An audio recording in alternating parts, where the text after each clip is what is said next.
from the Dominican Republic. Hello, Carlos. Well, great to have you. You know, people all over the world are feeling some frustration. And last week here in the United States, a report came out from the University of Chicago. And they've been tracking happiness in the United States for 50 years.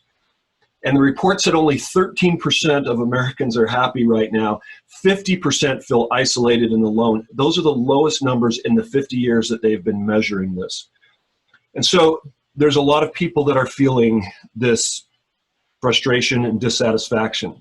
So we're going to start with that. We get to name it. We get to talk about it. And my hope is today that we'll give you some tools and some ideas and some just really the opportunity to feel like you can make it through this and that you can have the confidence and you can put on that cape and be your own superhero to get through these challenging times. I want you to come away from this feeling like you have the ability to control some things, because part of the unhappiness and frustration comes from our not being able to control everything that's going on around us. So we get to be aware of that. I just want to share with you some of my own personal experiences. I have a good friend that I co-host a podcast. We talk about winning ways for uncertain times, and he is a consultant for the International Olympic Committee. And he's been working with the Olympics and major sporting events since 2002, and his contract was canceled. You know, 80% of his income is that, and luckily he just after 3 months was able to get that back. But it is something that is impacting all of us. Another good friend of mine who's a speaker, when this shutdown happened in March, lost 4 speaking events immediately. That was $60,000 in just 2 months. And the speaking industry was just shut down almost completely for the last 3 months. For me, it had a significant impact, almost $50,000 of business deferred, vanished. It's just all of us, I know, have had some kind of impact. And he's had to pivot. My friend who had all this business from speaking lost. He had to go into selling personal protection equipment for hospitals. And, you know, we get to do things differently. And in this country, we have the highest unemployment we've ever had since 1939, since the Great Depression. And so a lot of people are worried. Are they even going to be able to pay their mortgages, their rent, their utilities, their gas, their water? Are they going to be able to take care of their families and feed them? And those are real concerns. And, you know, I was in Dallas the week before last visiting my daughter, and I took an Uber to meet with a friend down there. And my Uber driver, he's from Mexico, great guy. And he was just telling me, he said, here's a contractor, didn't even have a job. He worked for himself, but he said nobody was using Uber. And so he hasn't been working for the longest time. And so people that don't have jobs, or like myself that are contractors, are all impacted. Now, many of us are working from home, which seems great, and it is great. I've been working from home for 5 years, but it brings new challenges to us. And I'm going to share my screen because I want you to see this visual of what we're talking about today. But most of us have been working from home, which has caused this new set of problems. And some of us are working longer and not less. And there's a law called Parkinson's Law. And what it says is that work expands to fill the time available for its completion. So for example, if we're not commuting to our office now, we think, oh, we've got all this extra time, we're going to spend it with our family. Wrong. That time has actually been dedicated to work. And instead of saving that time, we're now working with very few or no breaks. And it's difficult on us mentally because we're not having that break from the office to coming home, and that, you know, that physical distancing that says, okay, I'm home, I get to leave my work behind. Now it's like we're working all the time. And that's certainly true for me. And maybe we're working more because we're worried about our jobs and want to do everything we can to make sure that we're being valuable to our employers so that they won't let us go. And we're afraid to say no. And so there's little or no life balance. And this is causing stress and anxiety and depression. Well, in 1969, a psychologist by Dr.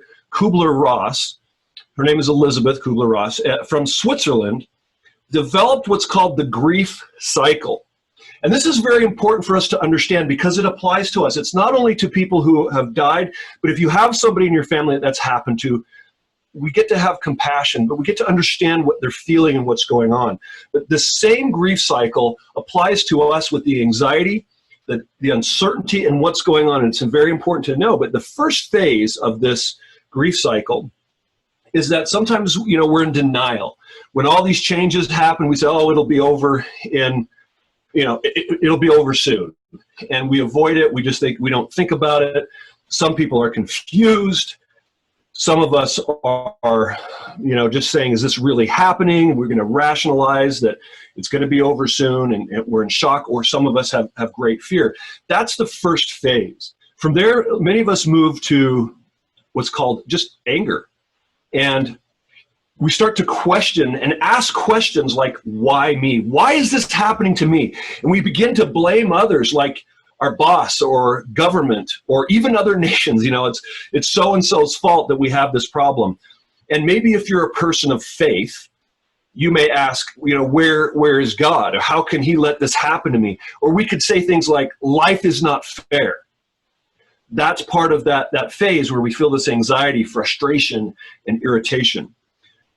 The third phase is what we call bargaining. And this is when we start to feel a little bit desperate and we make what-if statements, right? So for example, what if I just worked longer or harder? What if I worked with that boss that I really don't like? And what if I took that shift that I turned down before? Maybe they'll give me my job back, or maybe they'll give me more hours, or maybe if I was better to my significant other, they wouldn't have died. All these things, we have these arguments going on with ourselves and what if questions, and those are things that really show up when we start to feel a little bit desperate. Fourth, this was what leads us to depression. We're feeling overwhelmed, like we have no control, and that there's nothing that we can do. And sometimes we ask, what's the point of going on? And there may not feel like there's any meaning to life. And this can be dangerous. And how we behave under this pressure is related to oftentimes our behavioral traits and our own emotional intelligence. So, for example, someone with high dominance under depression, they're going to lash out more and be a dictatorial steamroller. Somebody who is more high pace or patient might withdraw, and there's all kinds of behaviors that will come out, but based on your traits, how your depression will show up. Now, the final phase is about acceptance. And this is not about giving in. It's not about thinking everything is going to be okay. What this is about, rather, is that I'm going to be okay. And this is where the work begins. This is where the work begins of putting on our mask and cape. And I know that this is kind of heavy to start with, and a difficult way to start a conversation, but overcoming denial starts with accepting reality and really naming our frustration and understanding, that anger is not healthy, and the questions that we're asking, sometimes the wrong types of questions. We'll talk about that. And sometimes we get to acknowledge how we're feeling and not just stuff our feelings, but acknowledge them so that we can begin to address them and change how we're thinking so that we can change our outcomes. So how do we move on? What can you do to put on that mask, right? Because that's part of the new normal.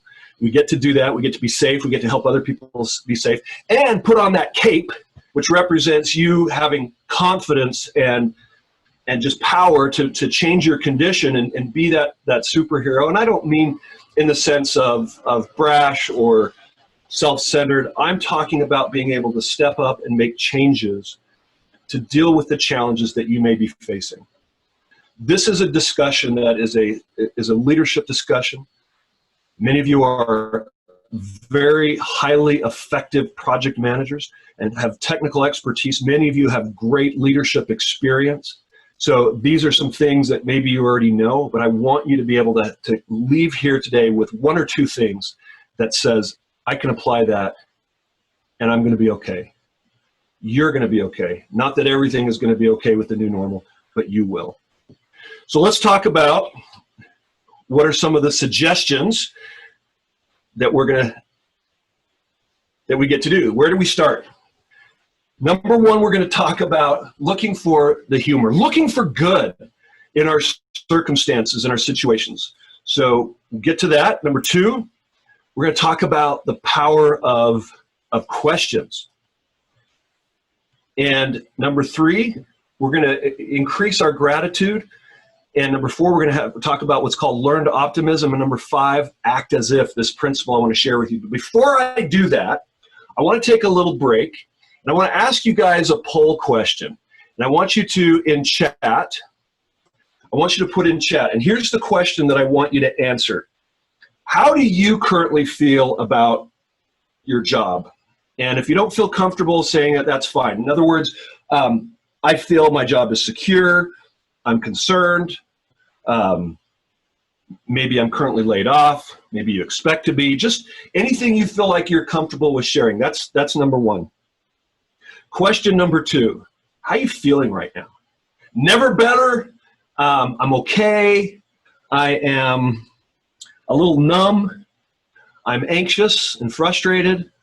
Or maybe you're feeling depressed. If you feel comfortable, I thank you for those of you. Secure and somewhat overwhelmed. Thank you, Sahara. Thank you very much. There's a sense of insecurity and the future is uncertain. Thank you so much. Yes. Love to hear that. I feel my job is secure. Wonderful. That's so good that's true. You are so blessed. Thank you for these comments. Keep them coming. How do you feel about your work? How do you feel generally?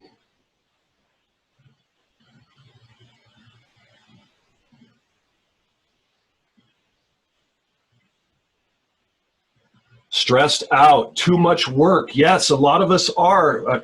Secure about work, wonderful. That's so good to hear, Suleiman. Fairly secure in my job, but overwhelmed.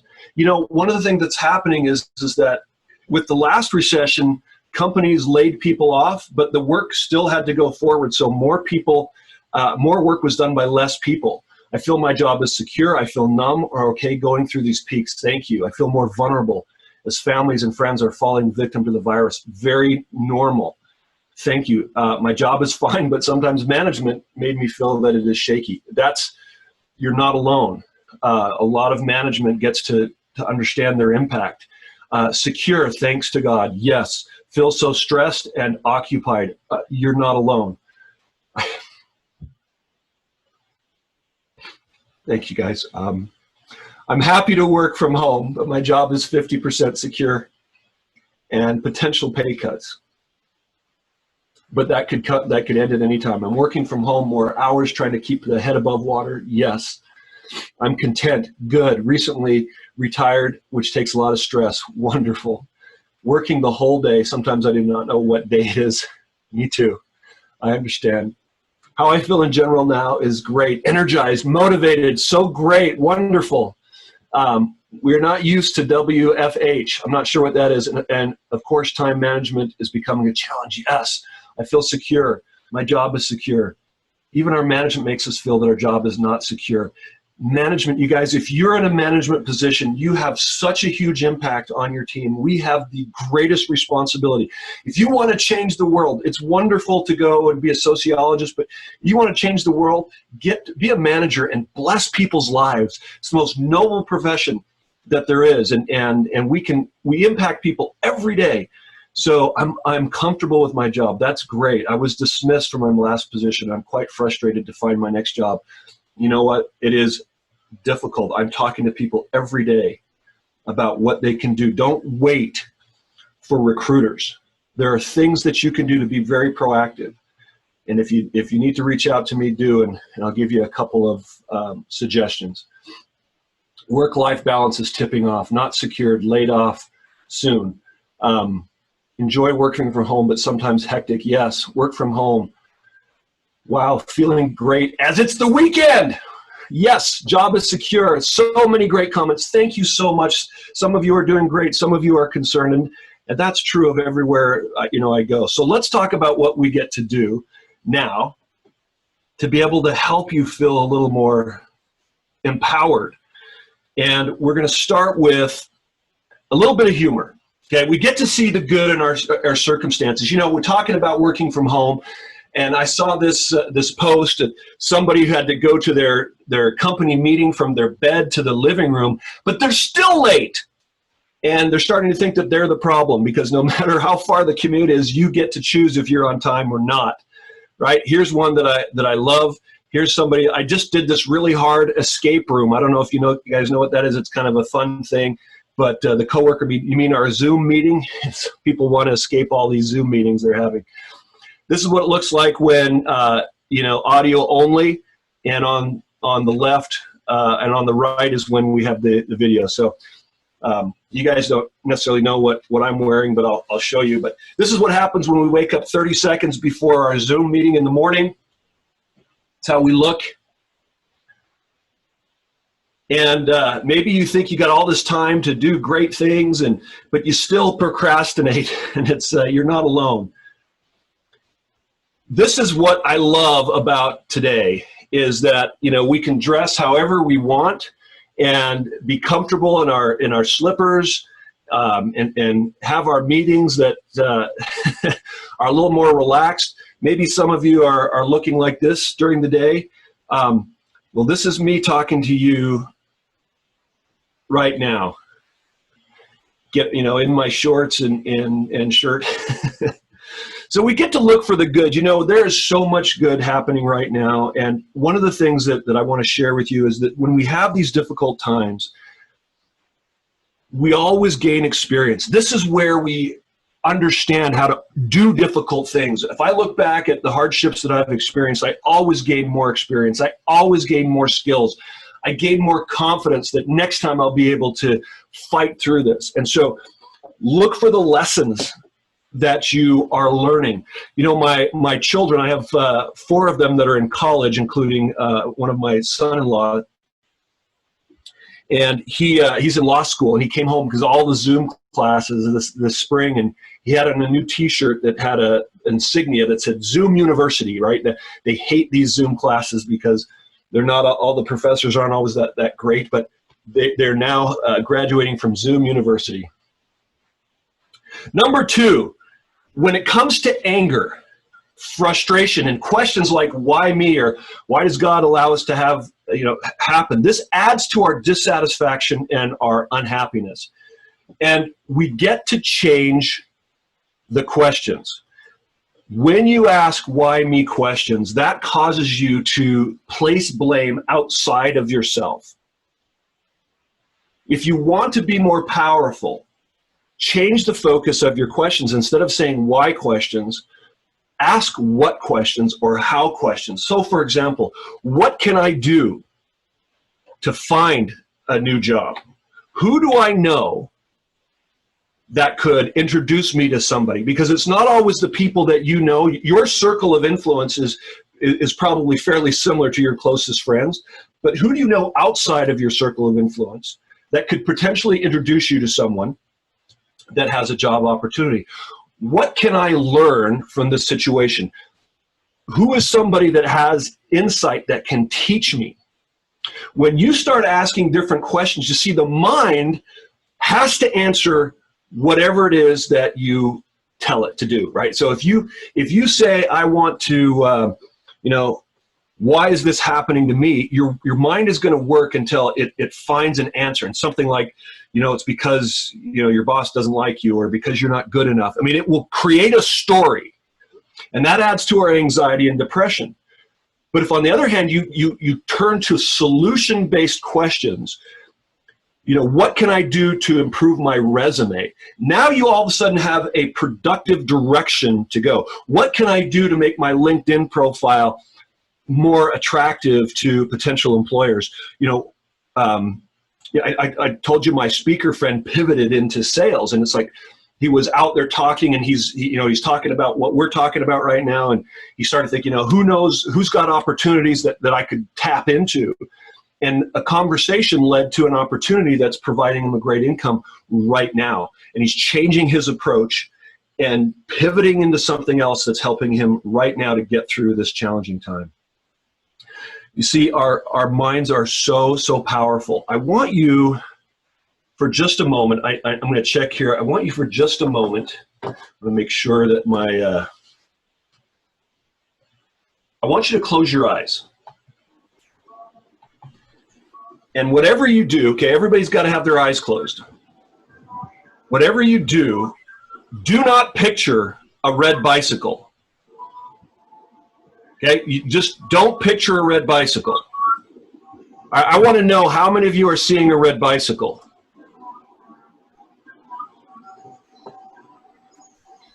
Okay, so, and if you're, if you're not on mute, put yourself on mute, but go ahead and tell me if you are able to see, how many of you saw a red bicycle? Red bicycle seen. Our eyes are closed. Now we can see the bike. Put it in chat, and yeah. And if your speaker is on, please put it on. Please put it on mute so we can. Yeah. Yes, a red bicycle. Excellent. So this is part of what I'm telling you, that when you say don't do something, if I say to a child, don't spill the milk, our mind is focused on whatever it doesn't understand don't, right? And so it's focused on what we tell it to. I told your mind to focus on a red bicycle, and Bilal, it's exactly what I said. You're right. Because I told my mind red bicycle, that's where it went. When you say why me? Why is this allowed to happen? How come the government or this? Then those are helpless feelings, and it causes us to give up hope. And when we don't feel like we have power to change, and I'll talk about that in a moment, then sometimes we do nothing except for feel hopeless and helpless. The next thing I want to talk about is increasing your gratitude. This is so, so important. And by the way, I forgot to mention, if you have questions for me or comments, please do them now. I want to, instead of waiting till the end, I would like to discuss your questions as we go. And I think it's more effective to actually have questions in the moment than waiting to the end. So have them put them in chat. And if I miss them, Sheila's going to stop me and let me know. So yes, mind goes for things which are told not to do. Exactly. And so let's talk about gratitude. Now, I put a picture up here of a friend of mine. And the woman, the mother, her name is Nicole Kelkowski. We just had her on our podcast. And the reason I had her on is I wanted to have someone that could talk about hardship and could talk about overcoming difficult things. Her son in the middle there, his name is Ryan. Now, Ryan is 15 years old. He has severe autism.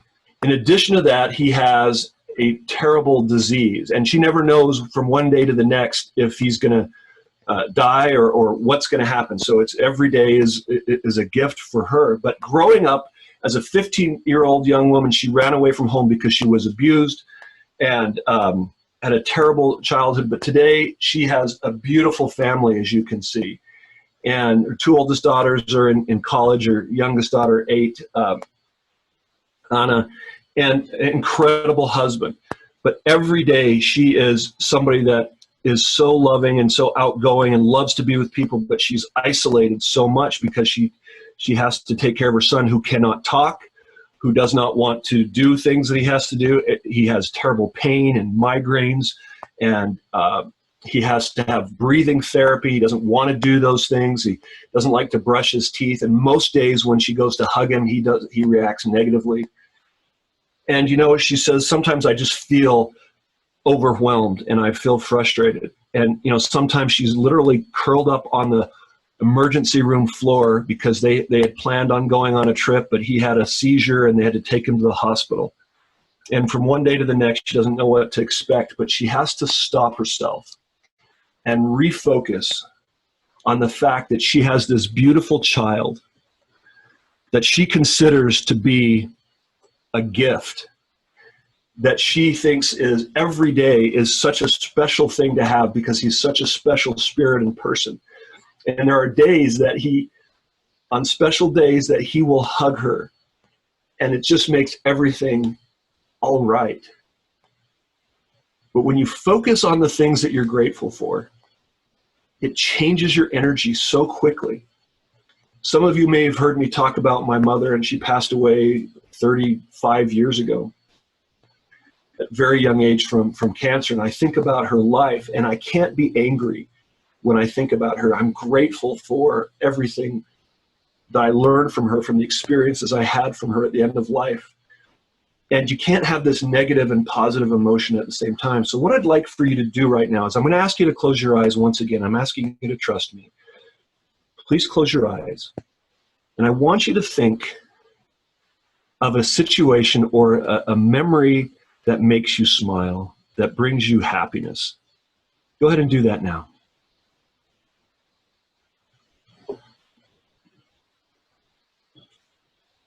So hopefully you found it. I see there's a question, and I'll get to that in a second. You probably didn't have to go from the beginning of your life until now in order to find that thing that makes you smile. And it's not necessarily the thing itself that makes you smile, but how you feel about it, your memory, and how you've chosen to look at that event that either brings you happiness or gratitude. This tells us that gratitude is more about how we feel about the situations in our life and less about the event itself. Choosing gratitude. We were talking before many of you got on, Zahara was talking about some of the work that she's doing with people in northern Pakistan and some of the challenges that they have with just resources, food, running water. And she was like, I'm so grateful for my running water 24/7, for my electricity, for my natural gas, things that many of us take for granted. When you think of those things, it's hard to feel frustrated, angry, or upset. Gratitude is such a powerful emotion. So how do we handle uncertainty? I'm going to talk about that. So I'm going to table that, and I'm going to talk about that next. My question is how to start new habits, things in life, and how to sustain on that. That is a great question. And I want to answer that one right now.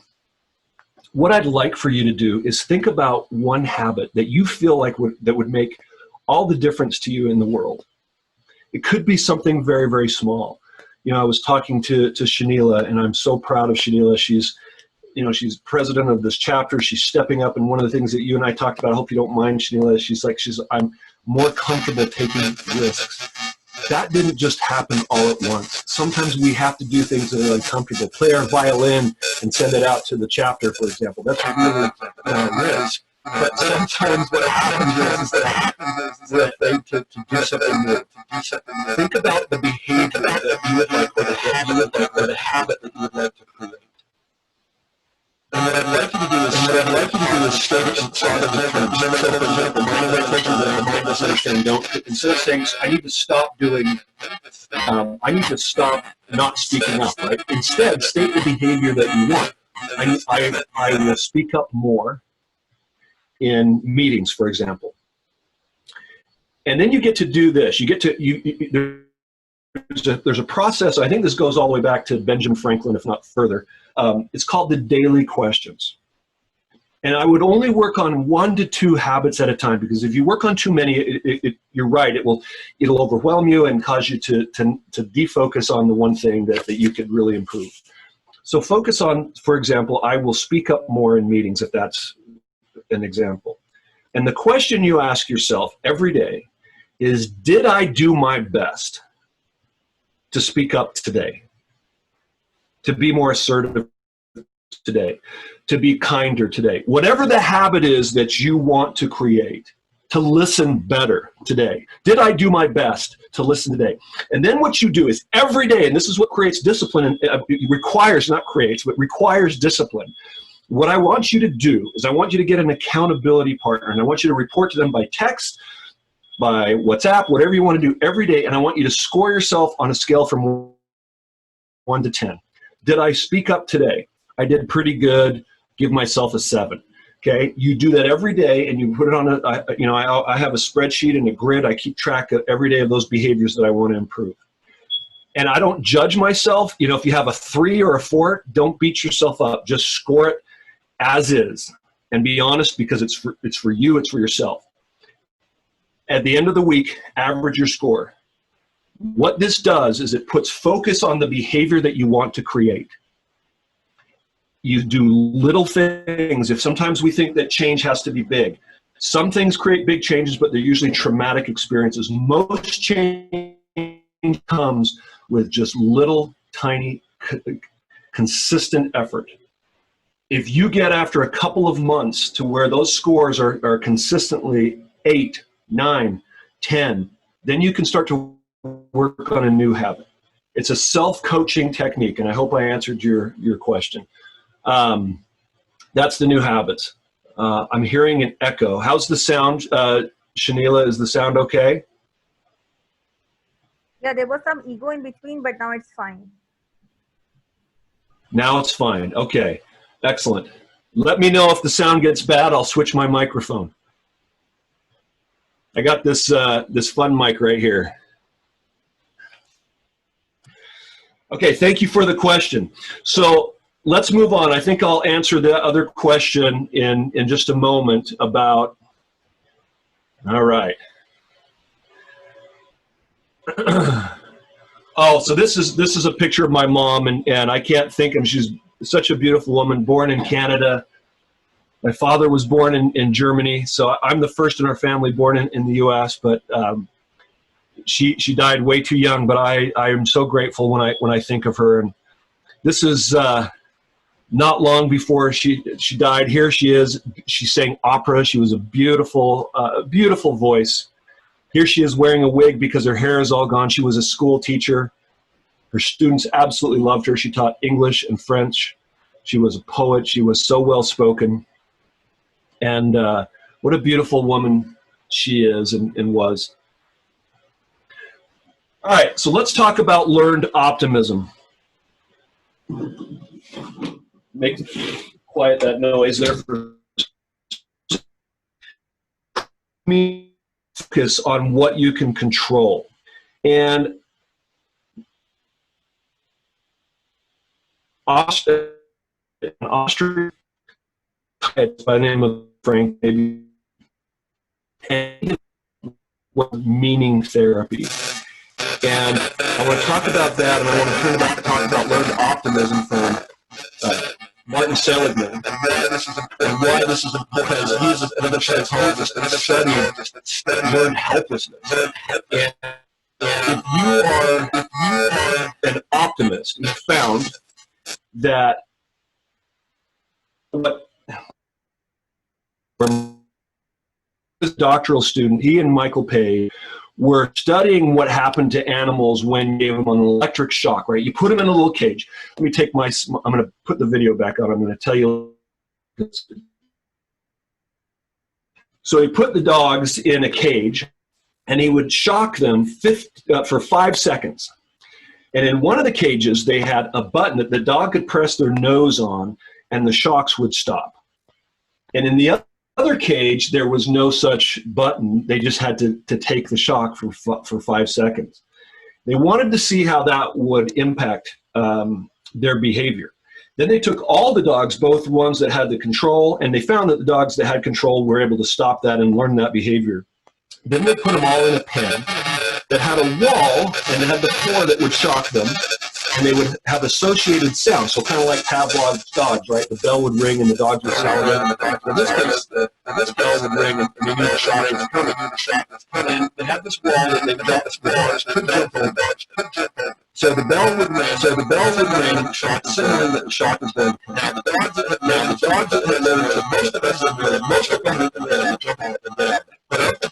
But of the dogs that didn't have that control, 2/3 of them just sat down, ready to take the beating, ready to take the shock, because they felt like nothing they did mattered. And he determined that he called this learned helplessness. And at first, when he studied it, when he discovered this and published it, his peers said, that's ridiculous. Dogs can't learn helplessness. They just do whatever whatever they respond to whatever stimulus is there. And they did more and more research, and they found that it was true. Not only dogs, but humans, we can learn helplessness. And many of us learn helplessness when we feel like we have no control over our circumstances. But what was interesting is, remember I said only 2/3 of the dogs that couldn't jump out didn't do anything. They sat down. 1/3 jumped out. My voice is not clear. Okay. Let me change it.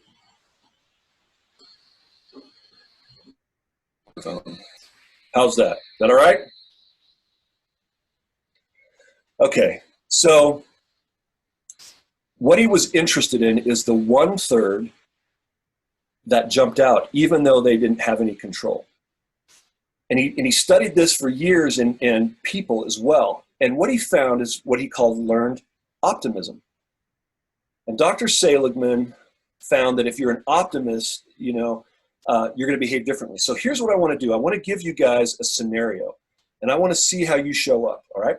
And you need to be very, very honest. And here's the question that I want you to answer right now. So in chat, I want you to respond to this scenario. Imagine you can't get all of the work done that others expect of you. Now imagine one major cause for this event. What comes to mind?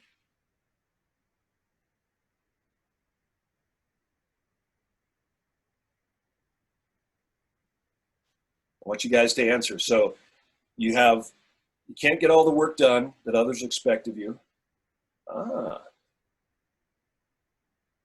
Poor time management, life, work overload, better planning, unclear expectation. My boss is also overworked, not focused. Need to get better at managing expectations of others. Yes, take more time than what I can take. Boss is not good. You didn't plan well. Priorities not set.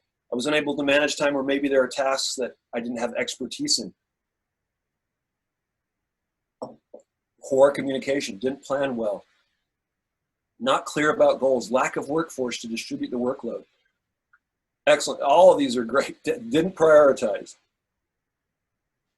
So, if you are an optimist, you might say, I didn't manage my time well.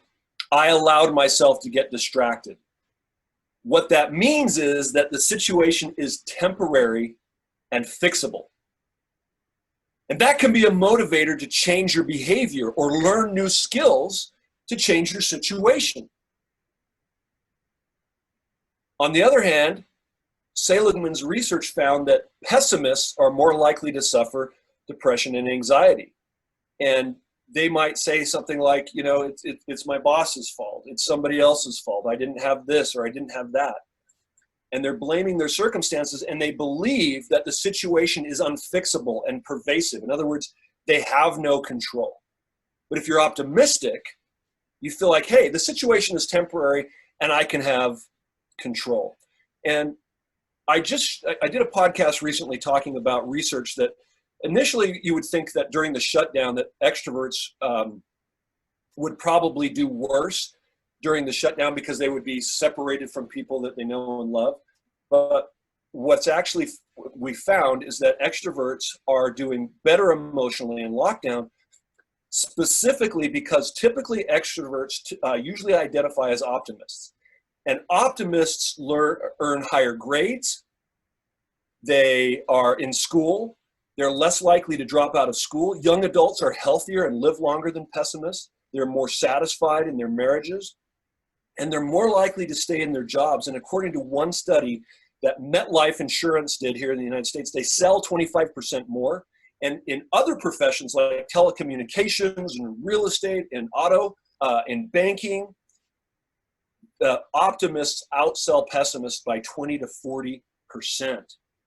Now, this research eventually led to what's called cognitive behavioral therapy, which helps us to understand that change can happen when we change the story we tell ourselves about our conditions, okay?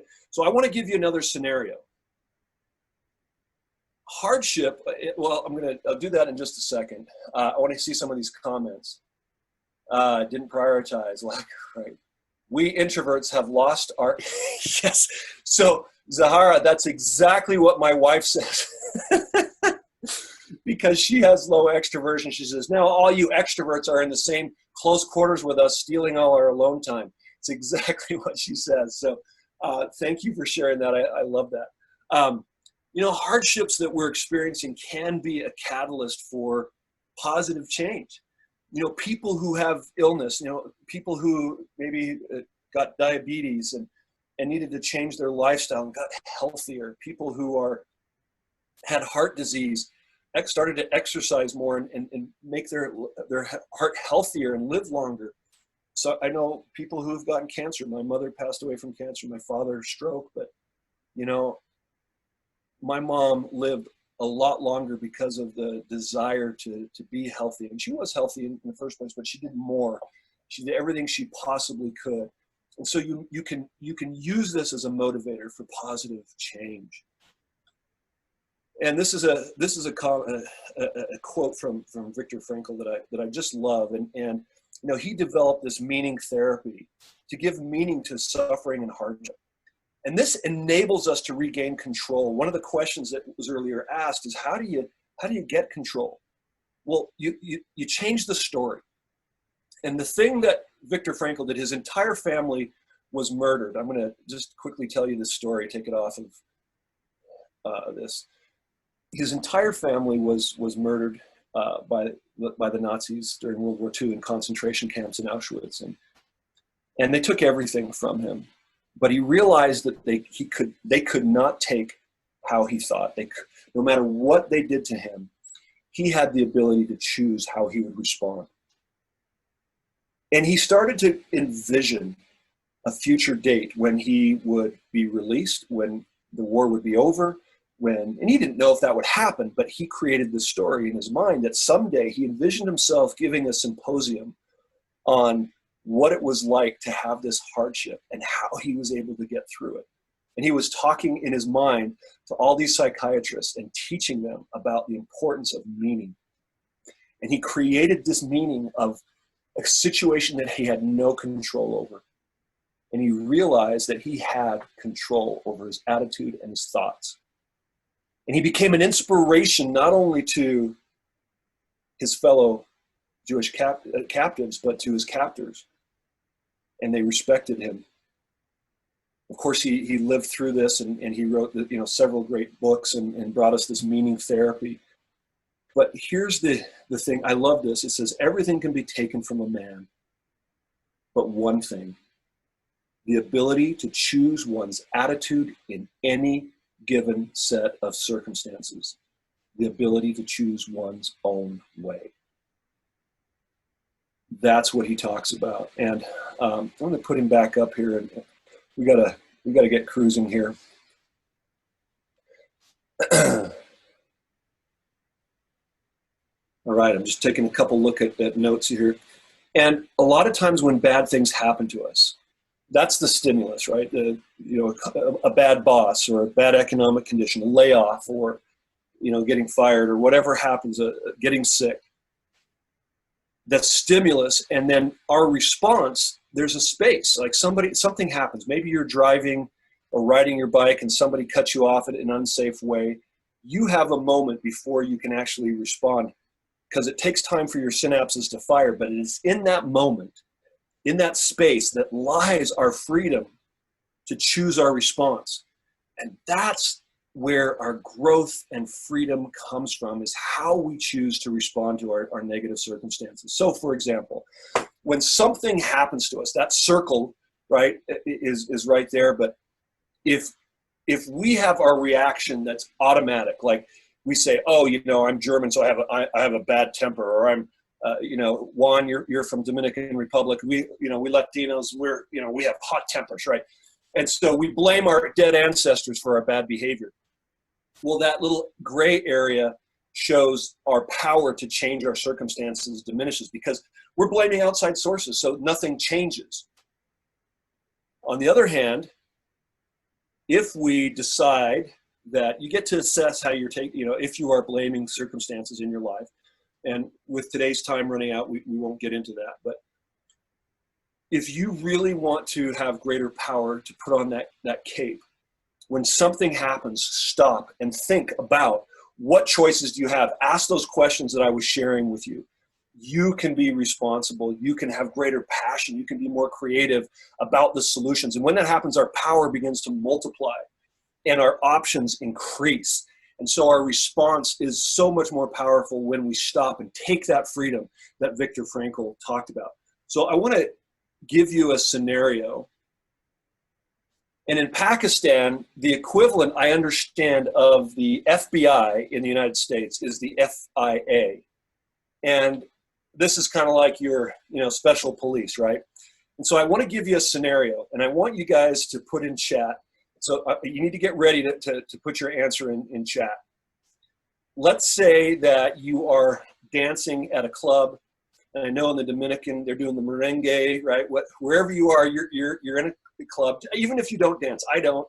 I just want you to picture this. You're having a great time, and in walks this FIA agent and gets really excited, and he's dancing to this beautiful Pakistani music, and the beat's going. He gets so excited he does a backflip.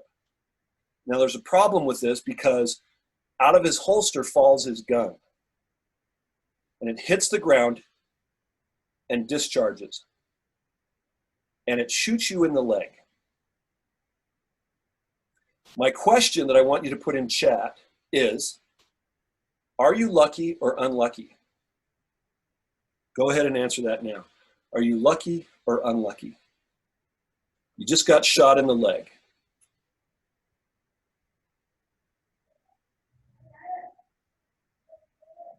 Put it in chat.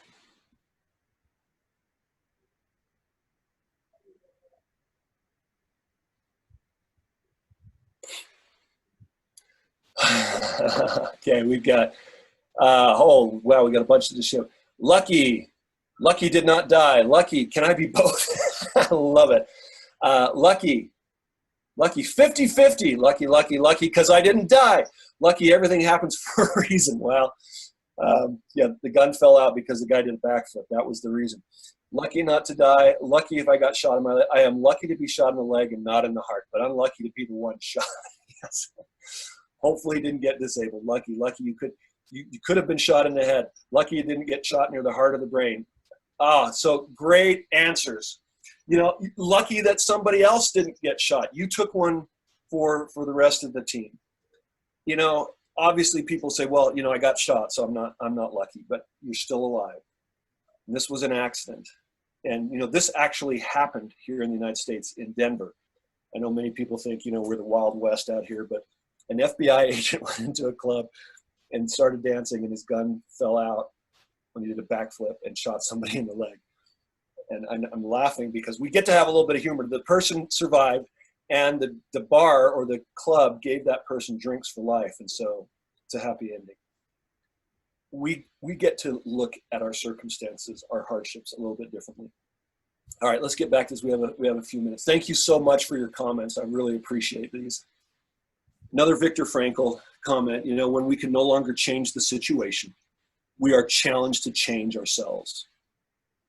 And this is, resilience is really about not that we don't experience hardship, it's that we experience it and we fight through it and we get up. That's what resilience is about. And I want to give you a model that will help you to really understand what I'm talking about. This is what's called the personal power model, or the ownership factor, what I call it. When something happens to you, you start to have thoughts and self-talk. Well, I can't believe I got shot. I can't believe the economy. I can't believe that this virus got out of such and such a place and it came here. And those thoughts and self-talk leads to attitudes, feelings, and emotions. I'm frustrated. I'm angry. I can't focus. And as a result, my productivity goes down. Maybe as a result of that, I'm not working as hard because I can't stop thinking about all the my anxiety. And as a result of that, I am not getting the work done. And when budgets are tight because economy is slowing down, I may be laid off. Oh, Hira raised her hand. Did you have a comment, Hira? I want to make sure I'm responsive to you. All right, well, put your comment in if you have it. I'll do my best to get to it. Thanks for raising your hand. So, on the other hand, if you start and something bad happens to you and you say, you know what, I get to change my approach. I get to learn something new. Maybe there are businesses right now that are growing, that are expanding. What can I do? How can I help my team be more productive? Then we start to have feelings of confidence. This is part of putting on that cape. Again, it's not about being, braggadocio or Lone Ranger. This is about being confident. This is about changing our opinion, our attitudes, our emotions, so that we take different actions, so that the outcomes that we have in our life are what we want, and the goals that we're wanting to achieve are able to be achieved because it is tied to our thought process. Kira, thank you so much. That's no problem. This is a tool that you can have, and I want you guys to understand that your happiness, your confidence has less to do with how much control you actually have and how much control you think you have. Because if you think that you have control, then you start to do things differently and you start to create changes in your life and in your environment. Now, the last suggestion, as we're running out of time, I know the time is up. I want to share with you this principle called act as if. Act as if you are someone who is confident, right? If you want a promotion in your job, act as if someone who would be in that position might act. Think about questions that they might have. Solve problems that they might solve. Dress like they might dress. Maybe you want to be a better parent, right? You come home or you're at home and you're thinking, I really need to spend time with my children or my spouse or my significant other, but I gotta answer these emails. And then 2 hours later, it's time for everyone to go to bed. So you kiss them goodnight and you really didn't have any time for them. Instead, say, well, how would a good mother act? How would a good father act? How would a good husband act right now? Well, a good husband would put away his computer and sit down and talk. My wife and I went to an Indian food restaurant last night, and we get to put away the phone. We get to talk and just look at each other. If I was a good husband, what would I be doing right now? If I was a good father, how would I be spending my time? Act as if. And sometimes we need to remember and put little reminders, right? If put a little sticky note when you come into from home, from work, be a good father. You want to be that, you want to get that promotion, start acting as if you were somebody that behaved as if they were that manager. Wayne Dyer wrote a book called You'll See It When You Believe It. Do you believe this, or do you believe the more common maxim is that I'll believe it when I see it? If you prefer the scientific method to a principle of faith, I want you to consider how many people successful in business, sports, or life believed that they would achieve what they achieved before they had evidence of that success. Now, you may have heard of, there's Muhammad Ali, who was a boxer in the United States. He said, I am the greatest. And he said that before he ever knew he was. But he created that belief that he needed to be successful. I could share so much more scientific evidence, but we don't have time. So I'm gonna pass on that. But I do want you to consider creating an alter ego, right? Having that persona that is more confident. Maybe you've heard of somebody called Beyonce. Well, believe it or not, she's pretty shy. She comes from a family of faith. And she grew up with a family that was not one that would encourage her to go out on stage and do what she does. So she created an alter ego that's called Sasha Fierce.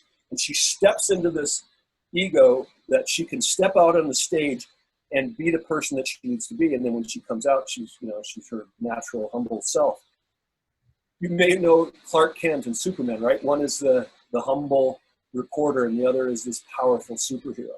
When I was growing up, maybe this will outdate many of you. I used to visualize that I was underdog, and I would save Polly, from Godzilla or whoever it was. I would envision myself being this big superhero. You have the ability to step into a powerful persona. Envision yourself being confident. Maybe you have to lead a meeting. Maybe you have to give a speech. How would a confident person behave? How would a confident person show up? I don't know if today brought you anything, but the chat that I want you to share is I want you to share with everyone one thing, just one thing, that you're going to take from today. Thank you, Zahara. One thing that you'll take from today to help you to be more powerful, more confident, to deal with the new normal. How will you act as if? How will you be more optimistic? What's a question that you will ask? How will you be more grateful? How will you find the good or the humor? I'd like to hear from just a couple of you and what you feel like you're going to do to, when you put on that mask, that you'll put on that cape and be more confident. Practice gratitude, thinking about it every night. Visualize success. Act as if. When you see it, you'll believe it. Okay? You'll believe it first, and then it will start happening. Sharing and helping. Okay? Always think positive. I want you to be specific about what you're going to do. Just one little behavior. It can be a very small and specific thing. Optimism. Yeah, you know what? Optimists they have an advantage, Carlos, for sure. And, there's also an important, listen, I know I'm talking about optimism because I'm talking about the research. When it comes to project management, we have to manage risk. And so it's important to think about what can go wrong. And sometimes that pessimistic side can be helpful there. But in dealing with hardship and challenges, looking for the good is what I'm talking about. I'm not talking about being realistic is also very important.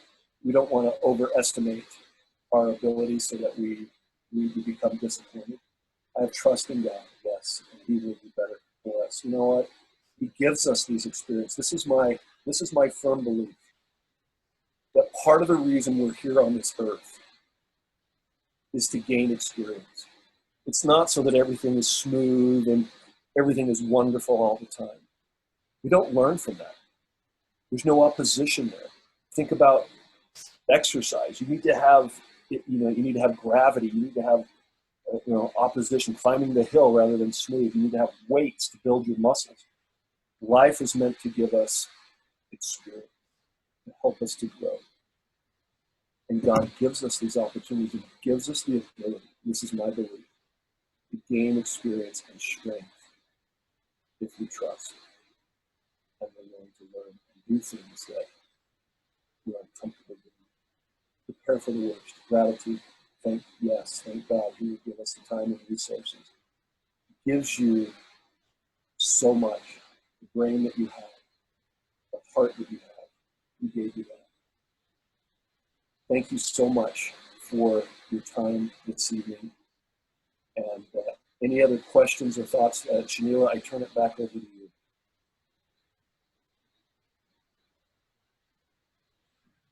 Thank you, Spencer. I think you made me started believing on something that God have blessed us, right, for more than I deserve. So thank you, God. You made me say this again, and you made me believing it on again.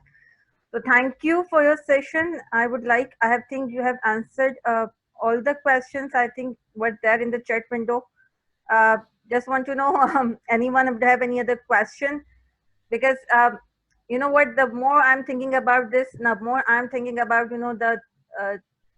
the things we have discussed, right?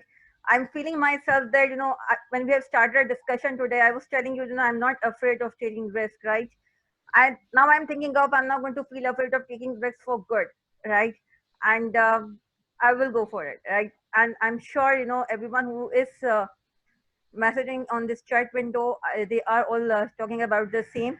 So thank you so much, Spencer. And with this, yes, I would request all the people who are in this session, if you can turn on your video and if you can have a thumbs up session for the today, so that, you know, we all will going to have this